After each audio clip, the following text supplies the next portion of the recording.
muito bem antes de morrer e continua fazendo e faz quando quer. Mas ele morreu na cruz para salvar pecadores da condenação eterna. Jesus, queridos, não nos encheu do Espírito Santo simplesmente para a gente ficar cantando dentro de um templo, mas para que nós fôssemos testemunhas do Evangelho. Eu fico triste quando na igreja Deus salva alguém e a igreja não demonstra alegria profunda. Parece que a igreja não entende a grandeza disso.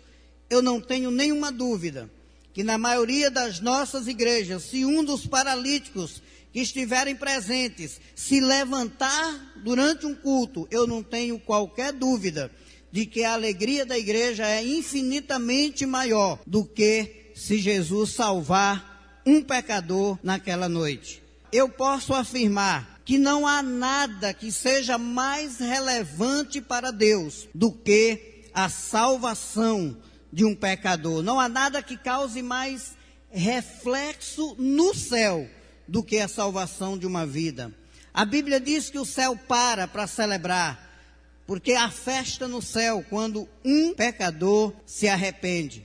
E para um pecador se arrepender, ele precisa da luz do Evangelho que nós devemos anunciar.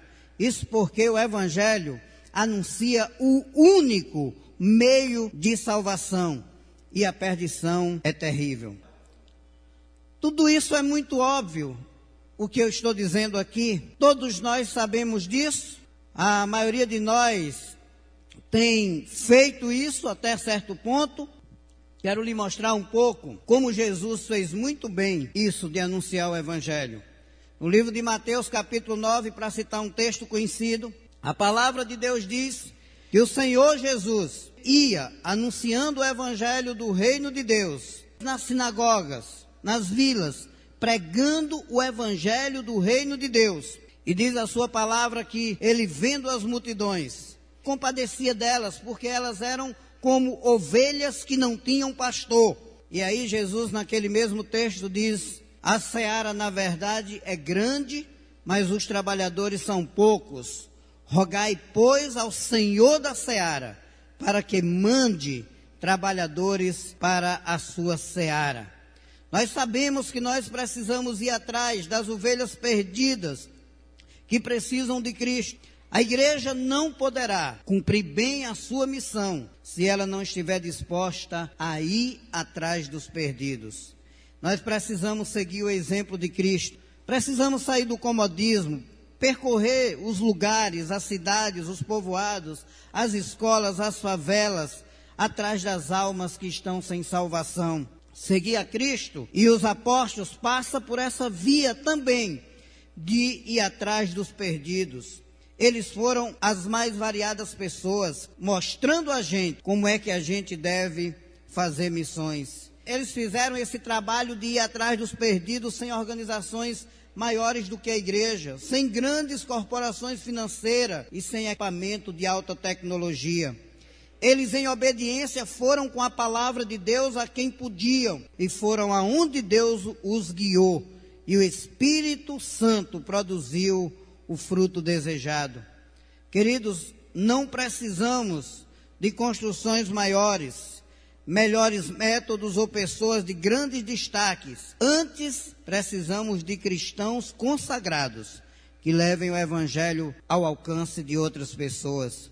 Se a igreja não for atrás dos perdidos, como Jesus e seus apóstolos fizeram, eles morrerão perdidos nos seus pecados. E a Bíblia diz em Ezequiel: nós seremos culpados diante de Deus. Queridos, a nossa maior necessidade é de gente comprometida, como falou aqui o pastor Josué muito bem hoje de manhã, de discípulo comprometido com o reino de Deus.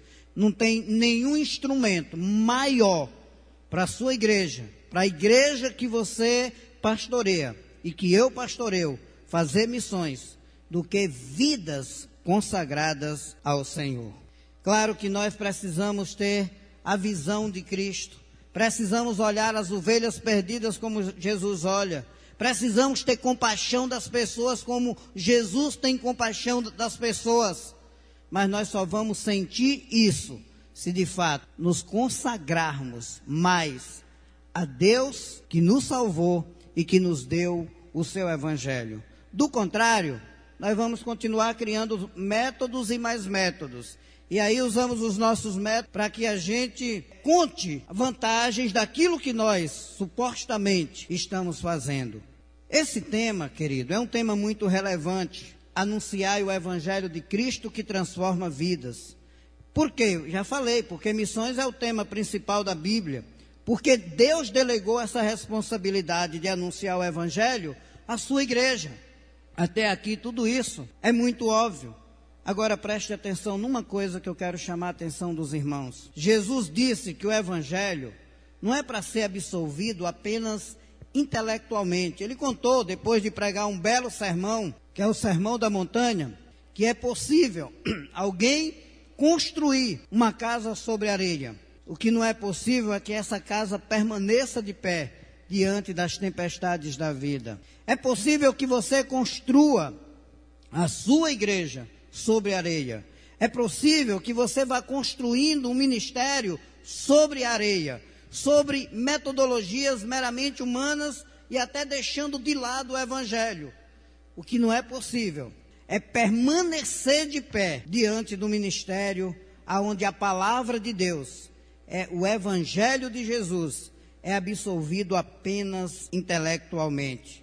Para Jesus, queridos, o evangelho só entrava em ação quando ele penetrava o coração, quando ele transformava a mente, quando ele invertia os valores, quando ele limpava, ou quando ele limpa a gente. Só entra em ação quando ele limpa a gente, quando ele tira da gente aquilo que é coisa morta, quando ele vai podando da gente e da nossa existência tudo aquilo que não agrada a ele.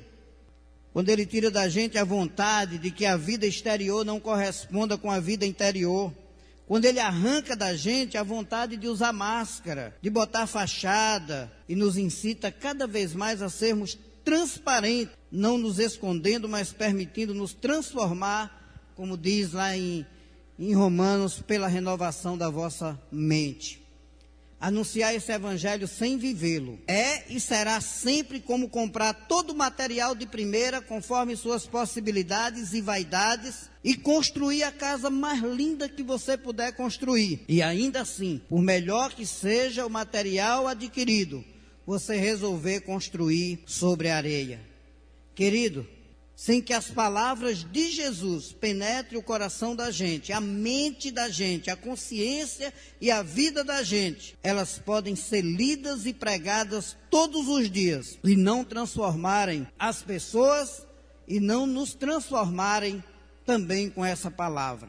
Nós só vamos anunciar o evangelho de forma eficaz quando a gente se curvar diante do evangelho, quando a gente se dobrar diante do evangelho, quando a gente obedecer, quando a gente abrir mão das nossas vaidades, que nos faz muitas vezes tocar trombeta, chamar atenção para a gente, falsificar a espiritualidade, ou então usar uma maquiagem que não corresponda com a produção daquilo que realmente nós somos. De que adianta a gente ser uma montanha de sal, se a gente não for sal dissolvido na terra entre os homens, dando gosto à vida?